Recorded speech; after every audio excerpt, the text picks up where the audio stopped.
Kemudian selanjutnya kita lanjutkan kajian kitab Ihya Ulumuddin karangan Imam Al-Ghazali rahimahullah.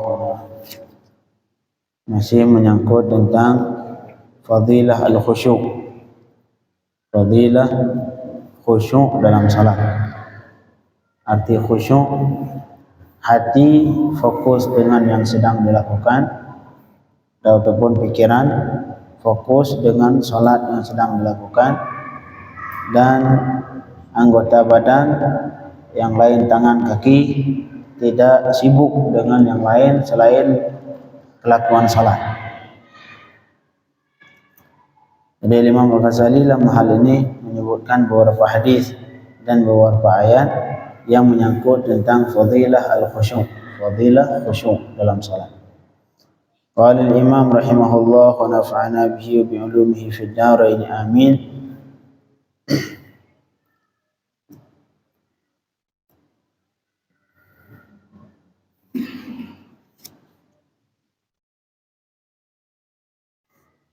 وقيل لخلف بن أيوب ألا يؤذيك الذباب في الصلاة فتطردها؟ قال لا أعود نفسي شيئا يفسد علي صلاتي. قيل له وكيف تصبر على ذلك؟ قال بلغني أن الفساق يصبرون تحت أصوات السلطان ليقال فلان صبور ويفتخرون بذلك فأنا قائم بين يدي ربي أفتحرك لذبابة. Ini salah satu kisah tentang bagaimana salafus salihin khusyuk dalam salat. Pernah ditanyakan ke Sayyidina Khalaf bin Ayyub, termasuk ulama, termasuk salafus salihin, bagaimana khusyuk mereka dalam salat. Jadi ada yang bertanya ke beliau, beliau Khalaf bin Ayyub, ditanyakan apa? Ala yu'dzika adz-dzubabu fi sholati fatatrudaha? Pernah tidak, kata beliau. Nah, ini pertanyaan. Engkau merasa diganggu oleh lalat ketika salat, kemudian engkau usir itu lalat. Nah, lagi salat, pernah enggak merasa terganggu tidak, ataupun merasa tersakiti tidak ketika datang lalat mengganggu dalam salat, kemudian engkau usir? Lagi salat, mengusir lalat. Biasa kan sering, ada lalat di telinga, usir lalat. Nah, pernah enggak, kata yang kawannya, beliau tanya ke Sayyidina Khalaf bin Ayyub. Qala, beliau menjawab, la u'awwidu nafsi syai'an yafsidu alayya salati. Saya tidak pernah, kata beliau, membiasakan diriku, membiasakan sesuatu pun yang bisa merusak salat. Arti merusak di sini, merusak dalam arti kalau gerak lebih dari 3 kali berturut-turut batal salat, ataupun merusak yang dimaksud artinya merusak pahala salat. Ketika kita gerak-gerak dalam salat, walaupun tidak membatalkan salat, tapi mengurangi pahala yang akan kita dapatkan dalam salat. Apalagi lagi salat ngeledek ke atas, oh masya Allah. Nah, ini para hal-hal yang menghilangkan khusyuk sehingga merusak pahala salat. Jadi kata beliau, saya tidak pernah membiasakan diriku untuk melakukan sesuatu yang merusak salatku. Nah, itulah termasuk tadi mengusir lalat, termasuk mengusir lalat.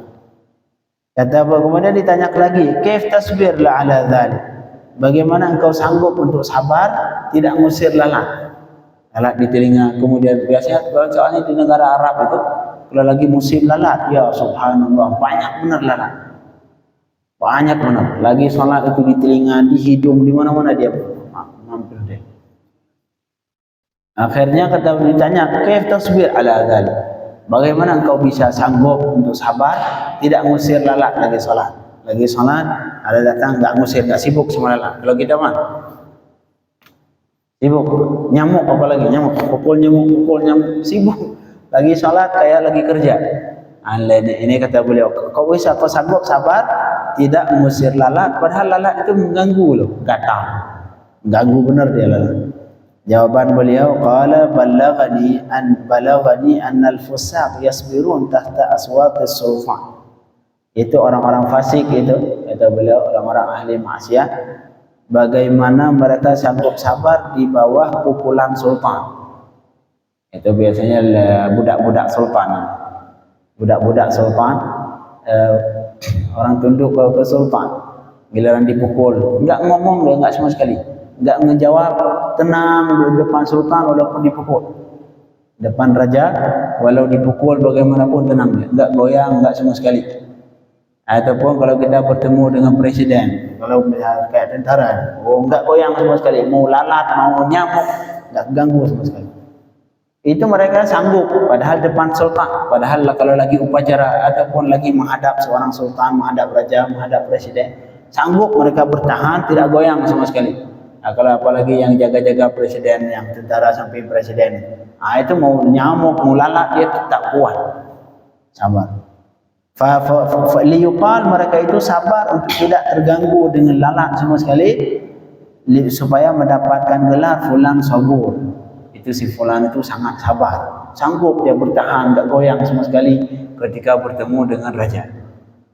Kata beliau, fa ana qa'imun baina yaday rabbi. Itu mereka depan sultan. Depan sultan sanggup seperti itu. Bagaimana saya, sedangkan saya berdiri di hadapan Tuhan. Afataharraku li dzubabah, apakah mungkin saya bisa bergerak cuman gara-gara dzubabah, lalat? Mungkin, kita beliau. Saya berdiri di hadapan Allah, sedang bermunajat dengan Allah, kemudian giliran datang lalat, sibuk musir lalat. Mungkin, kata beliau. Nggak mungkin. Orang yang depan sultan aja sanggup sabar ketika dipukul, tidak goyang, nggak goyang sama sekali ketika dipukul. Masa saya cuma gara-gara lalat goyang-goyang ataupun gerak-gerak di hadapan Allah Subhanahu wa Ta'ala. Ini jawaban dari salah seorang salafus salihin, Khalaf bin Ayyub. Inilah salafus salih yang sebenarnya. Salafus salih sebenarnya ini nih, orang-orang seperti ini. Kalau kita menganggap saya ngikut salafus salih, berusaha untuk ngikut mereka ini. Untuk ngikut, tidak terganggu oleh lalat ketika salat. Lalat tidak terganggu oleh lalat ketika salat. Dan dikisahkan kalau di luar salat bagaimana sah? Kata ulama, jangan sibuk sama lalat. Ini disebutkan sebagian ulama, salah satu hal yang menurunkan wibawa seseorang yaitu ngusir lalat. Lagi duduk, ini kan. Makanya kalau kadang-kadang saya ketemu, apalagi di Yaman, di negara Arab, kalau lagi musim lalat itu banyak benar lalat. Tapi mereka enggak sibuk, paling sebelah terganggu begini doang dikit. Tapi enggak sibuk musir lalat. Itu mengganggu, dan kata ulama itu bisa menurunkan wibawa seseorang. Bisa merendahkan wibawa seseorang ketika sibuk musir lalat. Ini kalau di luar salat, apalagi kalau di dalam salat. Nyamuk apalagi, biarin. Kalau kurang enggak kuat lagi gini doang dikit selesai. Yang sibuk mukul nyamuk lagi salat. Nah, ini khawatir membatalkan salat. Kemudian waruya wa yurwa an Muslim bin Yasar annahu kana idza arada salah. Ini Sayyidina Muslim bin Yasar, giliran beliau mau salat, qala li ahli, beliau ngomong ke keluarga, ke istri anaknya di rumah, tahaddatsu antum fa inni lastu asma'ukum. Beliau ngomong ke giliran pengen salat, saya pengen salat sunat di rumah 2 rakaat, pengen salat tahajud atau pengen salat di rumah. Kata beliau keluarganya, silakan kalian ngobrol. Tahaddatsu antum, kalian ngobrol aja sudah. Enggak apa, kata beliau. Fa inni lastu asma'ukum, karena telingaku saat itu kalau lagi salat enggak mendengar perbicaraan kalian. Artinya fokus, khusyuk. Kalau kita lagi salat terus merasa terganggu dengan orang samping, kayaknya itu salat kita belum khusyuk. Belum khusyuk. Karena yang orang benar-benar khusyuk dalam salat, tapi soalnya ketika telinga, mata, perasaan itu semua dia ngikut ke perasaan. Malahan sakit nggak kerasa kalau lagi pikiran lagi sibuk. Contoh misalkan kita lagi dikejar sama anjing, terus luka di kaki, itu nggak kerasa itu luka. Mau keluar darah sampai kapanpun nggak terasa. Kapan terasanya? Giliran sudah duduk, melihat kaki, oh ya keluar darah. Saat itu baru sakit, baru terasa sakit. Artinya semua tidak terasa ketika pikiran fokus ke sesuatu. Makanya wajar ketika kita mendengarkan kisah sebagian ulama salafus salihin, ketika operasi cukup dengan salat, enggak butuh bius, cukup salat dengan 2 rakaat. Nah, bisa dipilih, enggak perlu bius, enggak perlu apa, dioperasi di badannya, selesai operasi, selesai salat, enggak kerasa sakit sama sekali. Kenapa? Karena pikiran mereka fokus dengan Allah Subhanahu wa Ta'ala. Ini seperti beliau ini, giliran pengen salat, beliau ngomong ke keluarganya, kalian ngobrol aja nggak? Saya pengen salat. Terganggu enggak? Enggak terganggu kata beliau. Karena giliran saya lagi salat, pikiran fokus, telinga tuli. Pikiran fokus, ini telinga enggak berfungsi dulu sementara. Karena pikiran lagi fokus menghadap Allah Subhanahu wa Ta'ala. Fa inni la asma'ukum. Silakan kalian ngobrol, terserah. Karena saya saat itu tidak mendengar pembicaraan kalian. Ini yang benar-benar khusyuk. Tapi kalau lagi salat ada ribut dikit, ini ribut banget. Nah, ini berarti enggak khusyuk, Nah, berarti dalam salat dia sibuk sama pembicaraan orang samping. Sama pembicaraan orang samping. Malahan pendengaran kita, kalau kita enggak khusyuk, itu pendengaran paling terbuka ketika lagi salat. Itu walau ada yang bisik-bisik samping kedengar semua itu. Penyebabnya enggak khusyuk. Penyebabnya tidak khusyuk.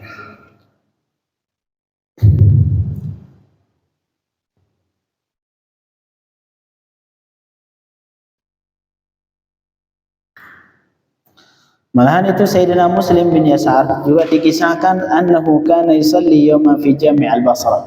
Satu ketika beliau salat di Masjid Jami' di Basrah, salat di Irak. Fasaqatat nahiyatun minal masjid. Tiba-tiba di salah satu sudut masjid dia tuh roboh, mungkin gempa atau roboh. La fajtama'an nas lidzalik. Orang manusia saat itu dah pada ngumpul semua melihat ini kok bisa roboh, apa yang terjadi, ya, pada ngumpul semua situ. Falam yash'ur bihi hatta ansarafa min as-salah. Sedangkan beliau tidak kerasa sama sekali sampai selesai salat. Salat enggak tahu apa yang terjadi di belakang, enggak kedengar apa yang terjadi di belakang sampai beliau selesai salat baru tahu, oh di belakang ada sebagian masjid yang rusak. Ini yang khusyuk yang sebenarnya, tidak terganggu dengan orang samping. Kalau kita masih merasa terganggu dengan orang samping, ada orang ngobrol, bisik-bisik aja masih kedengar. Nah, ini berarti harus dicek lagi nih salat kita khusyuk atau belum. Karena kalau yang benar-benar khusyuk, enggak bakalan kedengar, enggak kerasa lagi yang samping apa yang terjadi depan belakang, enggak semuanya tidak terasa.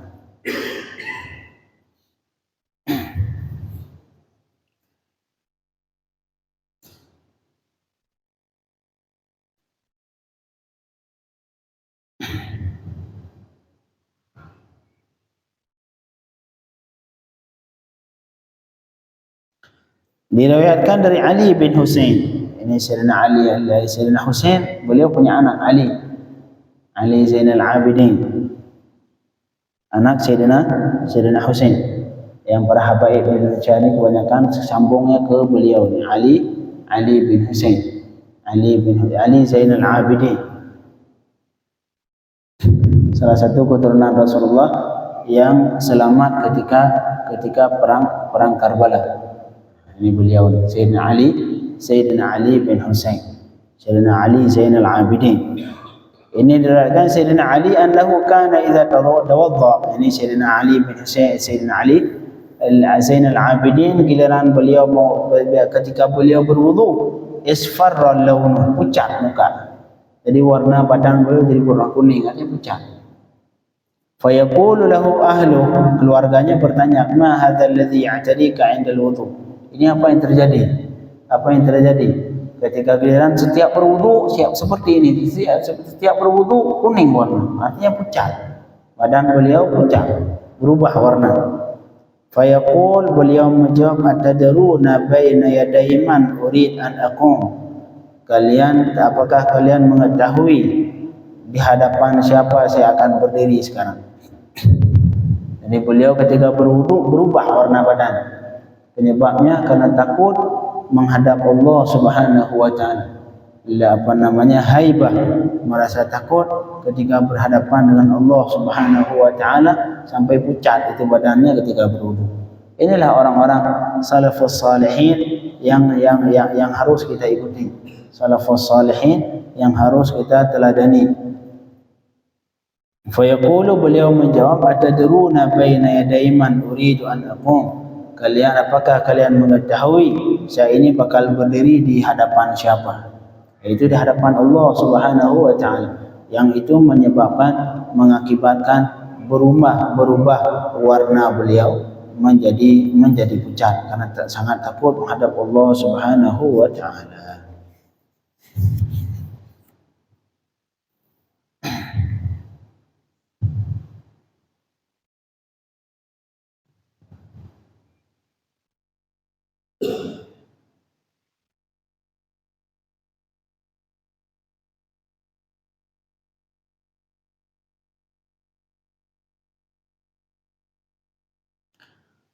Terus salah satu salafus salihin juga, nama beliau Hatim Al-Asam. Sayyidina Hatim Al-Asam. Diriwayatkan dari beliau pernah ditanyakan oleh sahabatnya an salatihi, annahu su'ila an salatihi. Ya, ada orang bertanya ke beliau tentang bentuk salatnya. Mungkin kalau kita ketemu Pak Ustaz ataupun Pak Kiai, tolong ceritakan ataupun tolong kisahkan, tolong sebutkan bagaimana cara engkau salat. Jadi ada sahabatnya bertanya tentang cara salatnya Sayyidina Hatim Al-Asam. Kata beliau, idza hanatis salah, apabila sudah sampai waktu salat. Ini yang beliau lakukan, tata cara beliau ketika mau salat. Idza hanatis salah, apabila sudah masuk waktu salat, asbaghtul wudu. Yang pertama beliau sempurnakan wudu.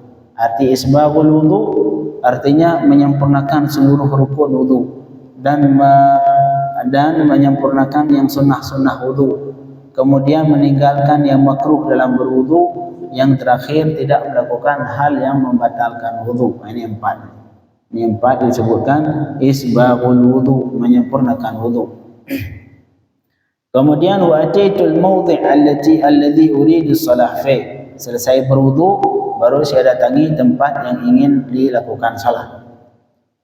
Fa aq'udu fihi, aku duduk dulu di situ hatta tajtami' jawarihi, sampai seluruh anggota badanku tenang. Misalkan pengen salat 2 rakaat, selesai berwudu langsung Allahu Akbar berwudu, tidak. Ini cara beliau salat. Datang ke tempat salat, duduk dulu, istirahat dulu, biar badan tenang, fokusnya tenang.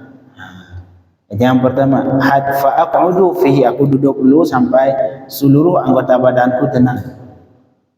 Thumma aqum ila salati, kemudian giliran kaki capek sudah hilang, lelah sudah hilang, sudah tenang, pikiran sudah tenang, baru aqumu ila salati, bangun untuk melakukan salat. Fa aj'alul ka'bata baina hajibai, kemudian aku jadikan Ka'bah di antara hajibai. Hajib ini bulu kening ini hajib bahasa Arab. Hajibai yang di sini. Artinya beliau fokus saat itu menghadap Ka'bah, menghadap Ka'bah Baitullah. Cuma jauh besar bagaimana? Jauh, kalau jauh lampau. Karena menghadap Ka'bah, menghadap kiblat, bagi yang dekat harus yakin kelihatan Ka'bah. Bagi yang jauh dengan prasangka seperti kita, apakah pasti Ka'bah di sana? Enggak pasti. Cuma sangkaan kita. Dalam sangkaan kita ketika dilihat kompas bisa jadi, ataupun lewat acara-acara lewat Menteri Agama ataupun lewat HP sekarang menunjukkan ke sana. Ya khair kita ke sana. Tapi apakah pasti itu 100%? Belum tentu. Tapi sangkaan 90%, kemungkinan besar iya benar bahwa kiblat di sana. Kemudian wasiratal qadami, ini semua perasaan beliau. Yang pertama beliau merasakan bahwa kiblat di depan, Ka'bah di depan. Kemudian beliau merasakan as-sirat tahta qadami. Beliau merasakan yang bahwa siratal mustaqim itu nanti jembatan siratal mustaqim yang akan kita lalui di hari kiamat kelak, seolah-olah itu di bawah tapak kaki beliau. Kemudian beliau membayangkan wal jannata an yamini, beliau membayangkan surga samping kanan. Wa thumma aqul wan nar an yasari, membayangkan bahwa neraka samping kiri. Wa malakul mauti warai, dan malik maut malaikat maut, iaitu Israel di belakang. Ini semua dalam perasaan beliau. Kalau beliau merasakan ada api neraka samping kiri, dan surga samping kanan, belakang malaikat maut. Wa adhunnuha akhir salati, wa adhunnuha akhir salati.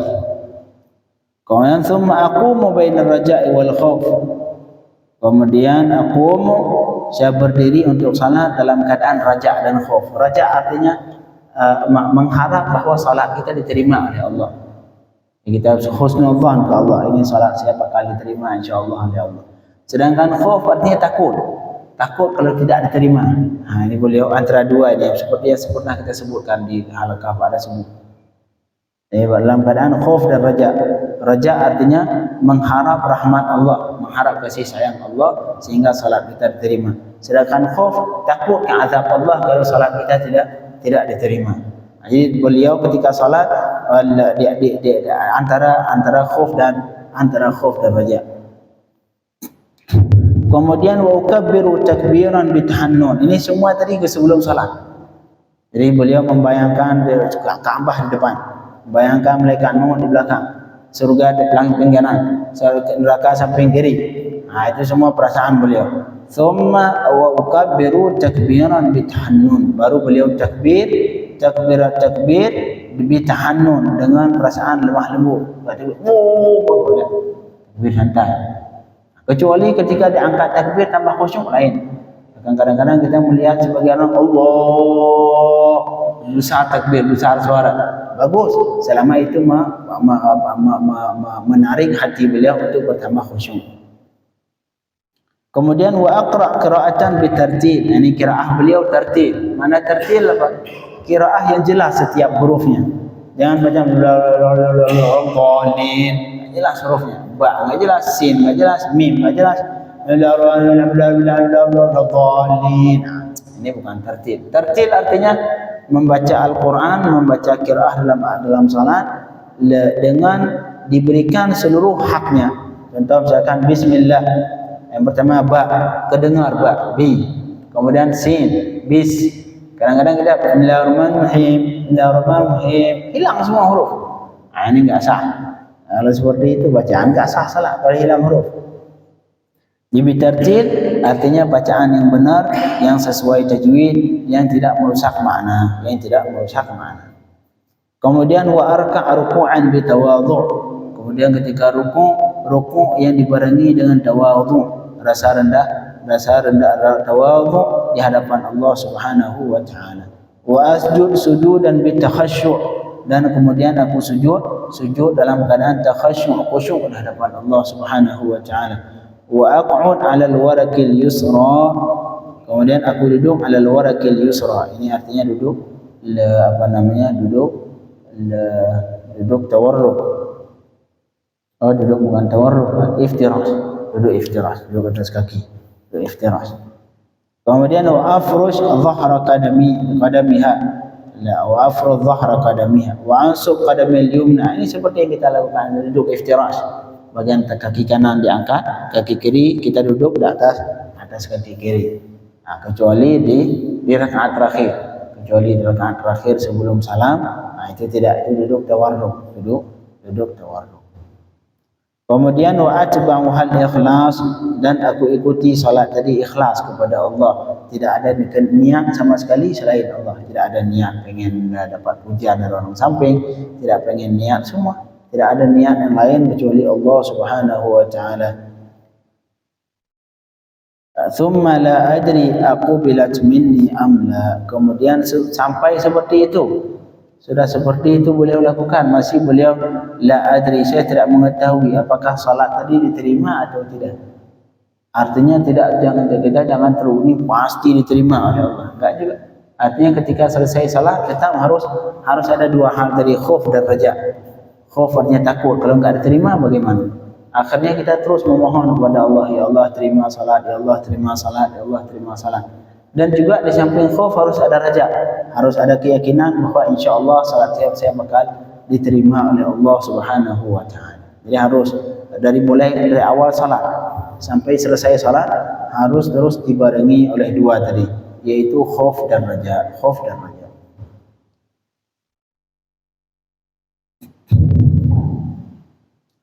Kemudian Sayyidina Ibnu Abbas berkata, raka'atani muqtasadatani fi tafakkurin khair min qiyami lailatin wal qalbu sahin. Ya bahaya. 2 rakaat saja kata beliau, 2 rakaat. 2 rakaat salat yang dilakukan fi tafakkurin, dalam keadaan tafakkur. Dalam arti tafakkur, fokus dengan yang sedang dilakukan. Artinya khusyuk. Jadi 2 rakaat yang dilakukan dengan khusyuk, khairun min qiyami lailatin wal qalbu sahin. Itu lebih baik dari mendirikan 1 malam penuh. Semalam penuh, enggak banget tidur, salat terus. Itu lebih, yang 2 rakaat tadi yang khusyuk lebih baik dari salat semalaman penuh, sedangkan wal qalbu sahin, sedangkan hatinya lalai. Semalam kita salat dari pada isya sampai subuh enggak tidur. Tapi enggak fokus, enggak khusyuk. Itu kata Sayyidina Ibnu Abbas, lebih baik yang 2 rakaat tadi. Makanya dari sini kita bisa memahami yang bahwa kualitas ibadah lebih diutamakan dibanding banyaknya ibadah. Semalam penuh salat, tapi enggak ada khusyuk. Itu lebih baik 2 rakaat tapi khusyuk. 2 rakaat yang khusyuk lebih baik dari salat semalam penuh yang tidak dibarengi oleh khusyuk. Yang penting kualitas sempurna walaupun 2 rakaat itu lebih baik. Wal rak'atani muqtasadatani fi tafakkurin khairun min qiyami lailatin wal qalbu sahi. 2 rakaat yang dilakukan dalam keadaan tafakkur, dalam keadaan khusyuk, khairun, lebih baik dari qiyami lailatin, mendirikan semalam penuh, wal qalbu sahin, sedangkan hati lalai, hati enggak khusyuk. Lebih baik mana saya salat 2 rakaat tapi berusaha untuk khusyuk sebisa mungkin. Itu lebih baik yang khusyuk itu dibanding salat semalam penuh. Tapi bukan berarti cukup, enggak boleh, enggak juga. Berusaha sebanyak mungkin tapi dibarengi dengan khusyuk. Dibarengi dengan khusyuk. Kalau kuat 2 rakaat, enggak lebih kuat tambah 4 rakaat, 6 rakaat, 20 rakaat, sebanyak mungkin, tapi berusaha untuk selalu dibarengi oleh khusyuk. Inilah beberapa marhaban. Kalau misalnya kita makmum, kalau kayak tarawih, kita kalau misalnya 12 rakaat, terus kita nggak khusyuk dengan 2 rakaat aja, bagaimana tetap kita ikut sama makmum? Kalau perbandingannya, ini kan perbandingan antara salat 2 rakaat yang khusyuk dengan salat tidak khusyuk. Kalau kita, Ustaz, saya 2 rakaat enggak khusyuk, apakah saya cukup 2 rakaat? Enggak. Lebih baik banyak rakaat semuanya enggak khusyuk dibanding 2 rakaat yang enggak khusyuk. Karena kalau kita 2 rakaat saya enggak khusyuk, Ustaz, apakah saya cukupkan? Jangan. Lakukan 10 rakaat, 20 rakaat. Enggak khusyuk, Ustaz, apakah saya cukup dengan 2 rakaat? Jangan. Karena 2 rakaat juga enggak khusyuk, lebih baik banyak rakaat yang tidak khusyuk. Yang ini juga yang perkataan Imam Ibnu Abbas di sini, jangan dipahami giliran sudah khusyuk 2 rakaat sudah cukup. Enggak itu yang dimaksud. Yang dimaksud di sini ya kita dituntut untuk khusyuk, sehingga fadilah salat khusyuk lebih sangat besar dibanding salat tidak khusyuk sampai semalaman penuh. Lebih baik yang 2 rakaat ini. Berarti ketika 2 rakaat sudah cukup tidur? Enggak juga. Berarti kalau misalkan kita tambah jadi 4 rakaat, 6 rakaat, berarti seperti 2 malam, 3 malam, 4 malam, 5 malam salat yang tidak khusyuk. Di luar negeri itu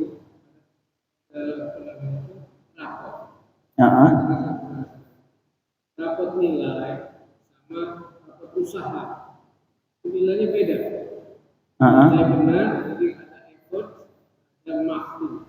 Jadi paling enggak walaupun nilai ini tapi ada usaha. Orang tahu juga paling enggak usaha. Walaupun dikit nilainya. Masih dinilai.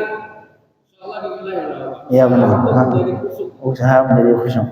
Enggak mungkin dibiarkan. Innallaha la yudhi'u ajral muhsinin. Faman ya'mal mithqala dzarratin khairan yarah. Apalagi kita sudah berusaha menjadi khusyuk sebisa mungkin, walaupun tak hilang lagi khusyuknya, berusaha lagi hilang lagi, berusaha lagi hilang lagi. Itu enggak mungkin dibiarkan oleh Allah. Innallaha la yudhi'u ajral muhsinin. Allah tidak mungkin menyia-nyiakan pahala orang yang berbuat baik, tidak mungkin.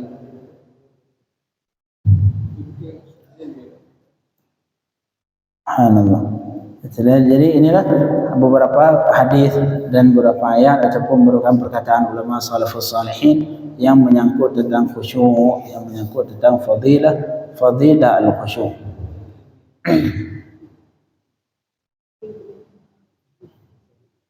Malam kita cukupkan, insyaallah. Malam besok kita lanjutkan tentang fadilatul masjid. Fadilah al-masjid. Ini terutama kita yang laki-laki. Laki-laki sunnah salat di masjid. Sunnah salat di masjid. Malahan sunnah muakkad. Sunnah muakkad bagi laki-laki untuk salat di masjid. Ini besok kita bicarakan tentang fadilah masjid. Fadilatul masjid. Marhaba. Kalau di Mekah ya, orang sholat itu kunut itu lama sekali. Sampai tangan kadang-kadang susah sudah turun. Turunin aja. Boleh. Karena ini yang angkat tangan sunnah. Kalau udah nggak kuat daripada hilang khusyuk, turunin aja. Seperti halnya kalau nggak kuat berdiri dibolehkan salat duduk. Kalau nggak kuat turun. Dan ntar dituduh kamu salafinya, enggak juga biarin. Masalah dituduh sama orang biarin. Yang penting kita enggak. Jadi kita jangan. Jadi walaupun tinggal biarin masalah orang menuduh kita salafi, nuduh kita wahabi mah biarin. Pokoknya kita yang penting hati kita dengan Allah sesuai. Itu kan dari sujud naik ke diri. Ada jemaah yang balik. Iya. Terus ada yang lurus. Yang sunnah sebenarnya. Allah alam, yang itu setahu saya enggak ada kalau dia enggak ada. Yang sunnah ketika bangun cuma bersandar. Jangan langsung bangun mentang-mentang kuat badannya kekar langsung bangun. Sunnahnya di bersandar di tangan seperti ini. Cuman apakah tangan digenggam tangan seperti ini? Wallahu alam, kayaknya enggak ada yang nas. Yang selama saya belajar belum saya dapatkan apakah harus seperti ini atau boleh seperti ini. Wallahu alam. Saya belum menemukan. Yang lahir sama aja. Lahir sama aja. Tapi yang sunnah di bersandar. Jangan langsung dari sujud langsung bangun, enggak. Nah, itu kurang bagus. Allahu a'lam. Sallallahu alaihi wasallam.